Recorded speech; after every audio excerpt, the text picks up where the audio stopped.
Hey, it's Brad here from CoachParry.com. I've got some super exciting news to share with you before we get into today's podcast. Last week, you may recall, we shared with you how to get your hands on pacing bands for this year's 2024 Comrades Marathon, how you can order them now and get them at the expo. You can pick them up from the Coach Parry stand. Since we put that podcast out, we have literally got hundreds of emails of people asking us, how do we know what our predicted finish time is? The good news is Lindsay and I have had long chats this whole week, and I've been playing around and building a pretty cool calculator that I want to share with you. That is it there, okay? The 2024 Comrades Marathon uprun finish time calculator. And this is how it works. All you need to do is put in your marathon time. So let's say, for example, you ran a 4:12 marathon in the build up to the Comrades this year, and it'll tell you that your predicted finish time is a 10:24:58, which is amazing. If you want to know how to predict your Comrades Marathon finishing time, make sure you stay tuned, because in this episode of Up, I'll share with you exactly how you can get access to this calculator, and then what you can do is order the pacing charts according to your predicted finish time, which is brilliant. So that's all coming up in this week's edition of Up. Welcome back to the next edition of Up. It is crunch time. We are so close. I can smell it. Deep heat. You know that smell. It is coming. Comrades Marathon just a few weeks away, and the taper is well underway. Lindsay Parry, the official Comrades Marathon coach, joins us today. My name is Brad Nadelt. Lindsay, nice to touch base once again. And as they said in 2010, feel it, it is here. Yeah, no, excitement is building. I will disagree with you slightly there. I mean, the taper is just beginning. We are not thick in the taper. It's literally day one of the taper, so don't get too excited. But we are going to talk through what you should and shouldn't do during the taper. As we said last week, hope is not a strategy. So if you are injured, we are going to tell you what to do about it and how to manage that. But yeah, importantly for the rest of you who have been listening all the way through, those of you that did not do the Cosmos 3-in-1, those of you that didn't do too many 50K runs plus your 60K long run and took the advice and didn't do those things, you are in good nick now, a little bit tired, but ready to start freshening up. And we will talk you through exactly how to do that perfectly, so that come 9 June, you are ready to go and claim your medal. Yeah, I'm just taking the mickey, Lindsay. Anybody who knows me, and you'll attest to this as well, a lot of people do races for medals. I do races that I can taper. Like, I'm a huge fan of the taper. So as soon as the T word gets used, I'm all in, even though it is day one. So it is important to talk about. Before we get into like what people should be doing and that sort of thing, let's just talk about the taper in general, Lindsay, because I think a lot of people misunderstand it. It's almost like my first Comrades, I ran Vol Marathon in March, and I thought that's when the taper started, and I did nothing until Comrades race day, which is not a good strategy, in case anybody's wondering. But let's talk about the taper. Like, what is the purpose? And not in Comrades terms, but just in general terms, what is the purpose of a taper? Yeah, good question. And we often talk about in our,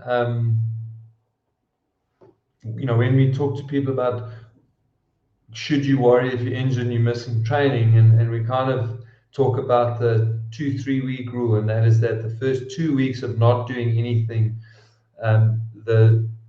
you'll hardly lose any fitness, but the freshness will be massive. And so those 2 weeks of missed training will hardly be felt. Then when you get into week 3, that's where it starts to kind of break, where the loss of training isn't quite compensated for by the freshness, and then of course you fall off a cliff. And so that's quite important, because the point of the taper is so that we can freshen up, we can make sure that you are injury free, and we make sure that you start nice and fresh for the race, but you don't want to have any of that detraining. So the point of the taper is to try and maintain the training or the fitness, not the training, sorry.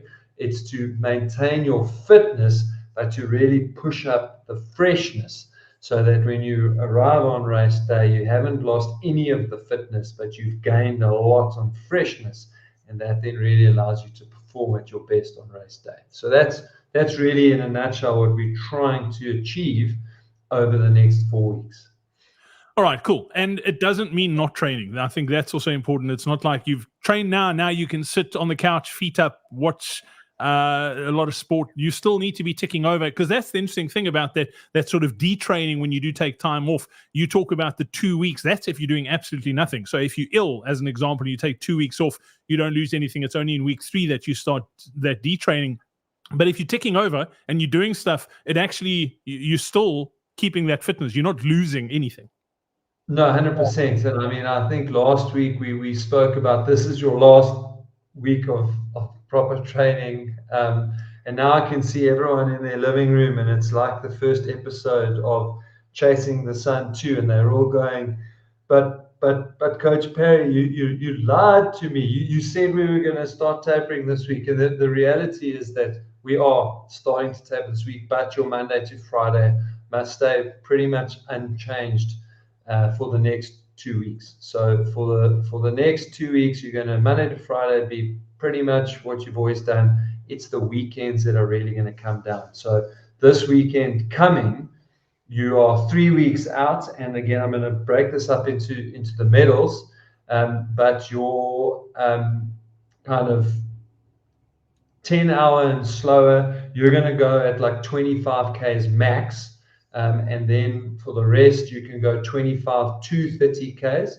And then 2 weeks out from race day, and we'll remind you about this as we get closer to race day, but your 10 hours and slower, you're going to go about 20 Ks max. And then for the faster guys, it's going to be 20 to 25 kilometers. And then literally that last week, 1 week to go to race day, that's going to be like 8 to 12 Ks. Doesn't matter what medal you're training for, but then we're really going to strip it out. So you can see the weekends are where that taper now really starts to come down. Your Monday to Friday is going to be kind of what it has always been for this 4th week. And then 3 weeks out, you're going to be a little bit less than 75% of what you're used to doing 2 weeks out, and then 50% or less in that last week, so that we just really freshen up in that final week. Because remember, in that last week of not training, you're going to lose almost nothing. And as we move into particularly the last 2 weeks, we're going to remind you about this when we get there. But you've heard Brad say it once or twice over the last month on the podcast. You've certainly heard me using it before. If you've been on the webinars, you've heard it. But when in doubt, leave it out. So in the last 2 weeks, it's really more the runs that you do that can compromise you rather than the runs that you don't do. You're muted. Let me try that again. We've spoken about the runs during the taper and how to cut those back, but what about things like higher intensity sessions in plans, and then also strength training? Do we continue with strength training? Do we cut that out? What's the deal with that sort of stuff? Yeah, so strength training is the easier one. So let me dive in with that one. But with the strength training, we're going to carry on with the strength training until 10 days before Comrades. That's when you'll do your last strength training. How hard do you push yourself in that strength training? Well, that does depend a bit on just how tired you are. We certainly don't want to lose any of the strength yet. So you can go into kind of a maintenance phase with that strength training. You don't have to really be pushing yourself. And as you're freshening up, we probably don't want to push the strength training too high up, because that's the feeling we want. We want to start feeling the bounce come back to our legs. We want to feel like we've got a little bit of a spring in our step. So kind of maintenance phase, but doing your strength sessions that you've been doing, and then 10 days before Comrades, last strength session, and that will then really push up that freshness. In terms of the intensity, often what people like to do in this taper period is that as the volume comes down, they like to push up the intensity. Okay, so I don't like doing that, particularly for a race like Comrades, for a couple of reasons. The most obvious one of that is obviously for injury risk. So we are tired now and we're trying to freshen up. So if we are dropping the volume to freshen up, but then we're smashing the intensity, then we are hitting the intensity when we are at our tiredest. Our legs are at their most fatigued, so your risk for injury is quite high. So I don't like jamming that intensity right up. Quite happy to do some intensity, But the second reason why I like to keep that intensity controlled and not be too hard is that we also are trying to get you used to running slower, not faster. So for 98% of the Comrades field, you run slower on Comrades race day than you do in training. And so if you do speed work, that actually widens that gap. It makes it even harder for you to feel what it's supposed to feel like when you're running easy on race day.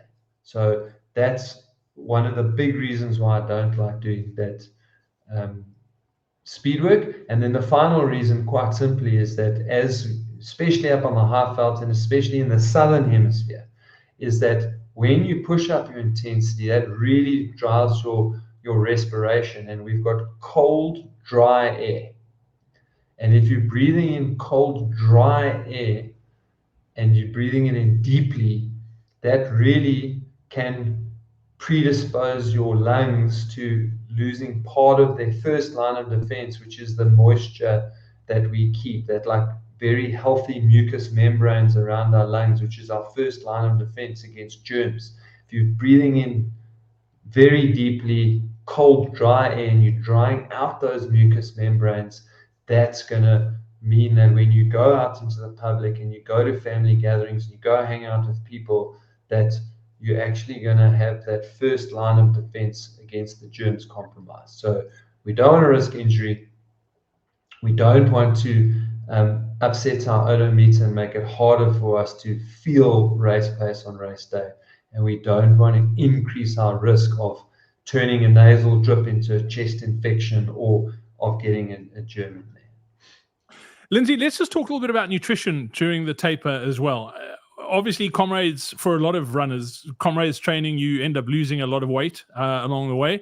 And you also can almost eat what you like because you are training that much. But as you're dialing things back over the next 4 weeks, do you need to watch what you're eating, or is it a case of keep on eating how you have been eating? I know over the years there's been a lot of talk about carb loading. Is this where it starts playing in? How do we deal with the nutrition side of things during the taper? Yeah, so look, I know, we had Bruce Forras on at a road show the other day. We've had a couple of others. There's still a lot of people that still really buy into the carbo loading. They feel like it really gives them a boost on race day. I certainly do not advocate dieting or cutting back on nutrition in the last 4 weeks, but there's no question that your energy demand is coming down. So for that reason, I'm not a big fan of now adding in the carbo loading into the mix in the last week. I'm quite happy that you kind of keep eating the way you've been eating over the last few weeks, maybe adjust slightly to appetite. So if you're not quite as hungry, that's fine. Eat a little bit less, but try and eat the same foods in similar amounts, and then you are going to get a carbo loading effect, because especially in those last 2 weeks as the training really starts to come down, the training volume, then we are going to get like a carbohydrate or glycogen muscle sparing effect. We are going to store a little bit more, and that is going to come through as having more energy availability on race day. And again, that's literally why we're tapering, is to be fresher and have more energy availability and mental freshness for race day. I guess you also, if people are like me, I mean, I look at food and pick up weight, unfortunately, but I guess there are some people who, if they're not training, I don't know if they're replacing eating or training with eating, and they do tend to pick up weight fairly easily. Is it, if you are sort of in that camp, do you need to be mindful, obviously not to lose weight now, but you don't want to be picking up an extra 2-3 Ks over the next 4 weeks? Yeah, look, possibly be a little bit mindful of it, but honestly, like putting on like 2 kilos, it's not the end of the world. I mean, 2 kilos, it's fairly humid and warm. So even though it's winter, it's the Durban start is not cold. So really 20 to 30 kilometers into Comrades, even if you are fueling well while you're running, even if you are hydrating well when you're running, you get 20, 30 Ks into Comrades and you're going to have lost 2.5 kilos in fluid. So the boost that you get in having the energy availability is not a big problem. Putting on a couple of kgs in the taper period. It's far better than the opposite, which is that if you actively restrict calories, firstly, you may have a low energy availability come race day, but also if you are making yourself hungry unnecessarily, you can also be immunocompromised. You can also cause cortisol to spike, which then compromises your sleep. So there are other consequences that come from not eating enough. So having said that, if you are working with a dietitian, for example, that can help to adjust your eating for your need so that you make sure that you're not compromising, then you could consider just having less, but making sure it's enough. And then perhaps in that scenario, carbo loading in the last 2 to 3 days might then be a good idea again. But I would make that sort of decision in conjunction with a dietitian or a fitness professional. I wouldn't really be that comfortable tinkering even my own diet to try and save myself from putting on half a kg or kg going into a race. We'll get back to this week's episode in just a moment, but I said to you at the start that I have got a pretty cool tool to share with you, the 2024 Comrades Marathon Up-Run Finish Time Calculator. All you need to do is plug your marathon time in. If you want to get access to this, all you need to do is head over to coachparry.com/time and you can check it out. You can also scan the QR code that's on screen right now. That's coachparry.com/time. So easy to use. All you need to do is put your best marathon time in the last 12 months into this calculator, and it'll tell you what your predicted Comrades Marathon finish time is. So let's say, for example, you ran a 3:50, let's call it a 3:56 marathon, right? It'll tell you that your predicted Comrades Marathon finish time this year, we've taken into account the slightly shorter route as well, 9:45:17. And that is amazing because that then allows you to create your own pacing band for a 9:45 Comrades. All you need to do is head over to coachparry.com/time. You can scan the QR code on screen right now as well. Once you've worked out what your predicted finish time is on that page, if you scroll down to the bottom, you'll be able to purchase your Comrades Marathon pacing band, which you can then pick up at the Coach Parry stand at the Expo in Durban this year as well. So go check it out, coachparry.com/time. We're going to be talking about some gear issues. Obviously, we are heading very close to race day. We're going to talk about that just now as well. But before we get into that, Lindsay, let's just touch. I know we've mentioned this over and over and over again on this podcast and on the Comrades webinars as well. And that is about injury. And we often say, and a lot of Comrades runners are guilty of this. They push through, they're carrying a niggling injury, and they think, you know what, I'm going to freshen up and it'll sort itself out during the taper. What happens if we are now sitting with a niggle that we're heading into the tape, and what's the best course of action to make sure that we arrive on race day pain and injury free? Yes, and listen, that is what it's about. The best course of action is to get pain and injury free as quickly as possible. So, because on race day, if you start with an injury, you are massively compromising your ability to finish the race. In fact, to the degree that of those people who don't finish Comrades, 68% of them start with an injury. We didn't make that stat up. That stat is there from survey monkeys that we've sent out to athletes that do not finish Comrades. So we know that 68% of those who don't finish start with an injury. It is what it is. So if you are injured now, I said last week, hope is not a strategy. We are not going to just hope we get better. Because we're tapering and running less, we hope that our body repairs itself while we're training. That's not what we're going to do. We are going to stop right now. So one big key difference to what I spoke about last week when I said, okay, well, how do we decide what's worth just getting through, and how can we make a decision to know whether we should rest or carry on? Now that you're in the taper, it's very simple. If there's pain, you literally take off 2 days. And if those 2 days don't significantly improve the injury, you go and see a physiotherapist. It's like literally as simple as that. Because if you can just get away with missing 2 or 3 days of training now and then slide back into the rest of the taper, you're golden. You're going to start without an injury. You're going to start pain-free. That's literally what we want. But if you just try and push through another 2 or 3 sessions, then you might be sitting with something that's a little bit more chronic in nature, and that might take 10 to 2 weeks to get better. 10 days to 2 weeks to get better. And now the panic sets in, starts to erode your confidence. You start worrying about how much fitness you lose. So 2 to 3 days, bit of treatment, get yourself sorted. That's not going to touch sides in terms of compromising your fitness. You're going to still be psychologically very positive, going to be pain-free, and you're going to know you can go into race day with confidence. Lindsay, we spoke about gear earlier on in this podcast series and making sure that you sort of get your math right and how many kilometers or miles you've got in a pair of shoes for race day. And I always joke that there's 3 types of people in this world, those that can count and those that can't. What happens if you've messed your maths up and you are sitting at a point now where you go, you know what, I don't think my shoes are going to make it through the taper and Comrades race day. Is there still enough time to break in a new pair of running shoes? Yeah, there is enough time.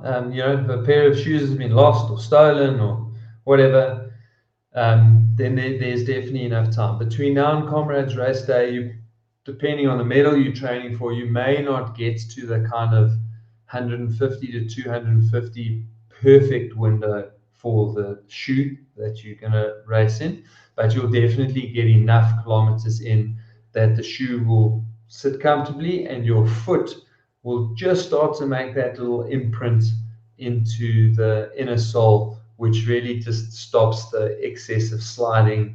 And that's part of why you don't want to run a brand new pair of shoes. The modern shoes, you probably get away with running new shoes because you don't typically need to run them in. However, you are going to slide on the top of that, bang your toes, you're going to get much sore toes. So there are very good reasons why we don't want to run in brand new shoes.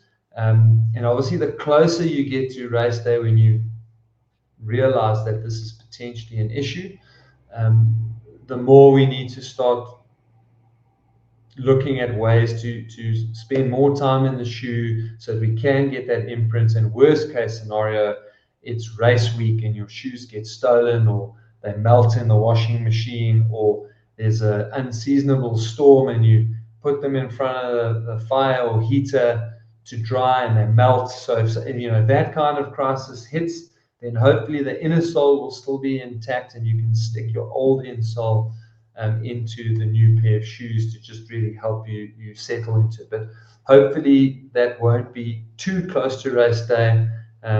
Certainly, if you're listening to this, go and have a look, jump on Strava and have a look and see how many Ks that pair of shoes has done.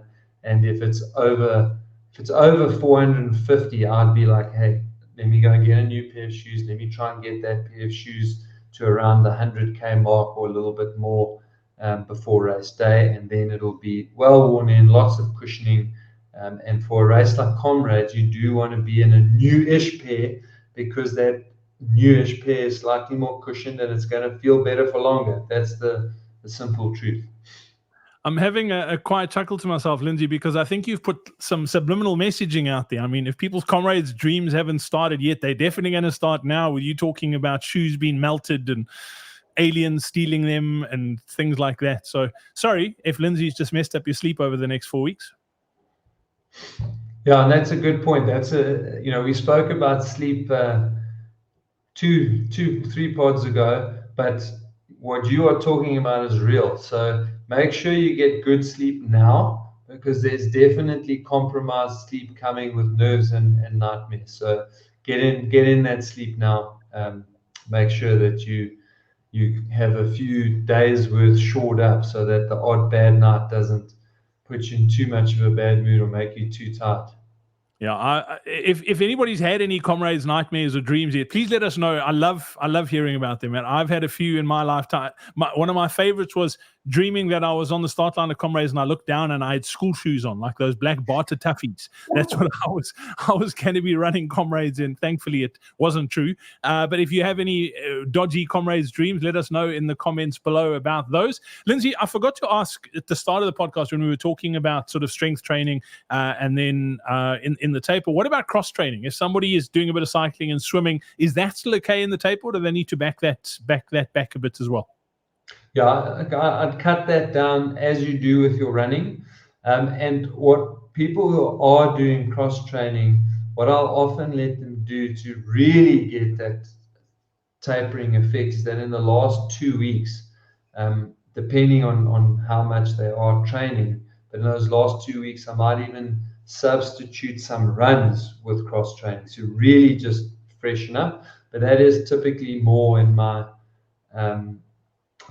faster runners that are doing like quite high mileage. But yeah, for the rest, if you're training 4 days a week and you're doing 2 days of cross training, I would chop that down. And then in those last 2 weeks, I treat it very similarly to the strength training. So 10 days out, cross training comes out, and then we just like really freshen up to race day. I got quite nervous here. I thought you were going to tell people they need to cycle to Durban. I was like, no, don't do that. But that's definitely not an option. And then, Lindsay, just often people talk about like an aggressive taper versus a not so aggressive taper. Obviously, you've got a fairly long one.